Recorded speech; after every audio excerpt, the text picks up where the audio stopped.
राम राम भाई सारे भैया ने आज अपन भैया बुलेट सर्विस खातर खोली थी भाई।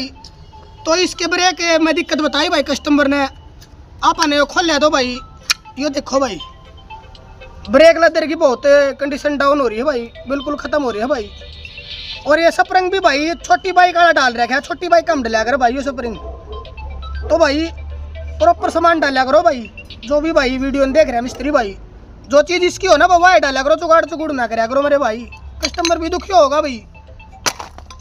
ठीक है तो भाई ये वाला पर डालेंगे इसमें नए ब्रेक शू जेनवन डालेंगे रॉयल एनफील्ड के कंपनी वाले भाई, और दोनों स्प्रिंग कराएंगे चेंज भाई नई।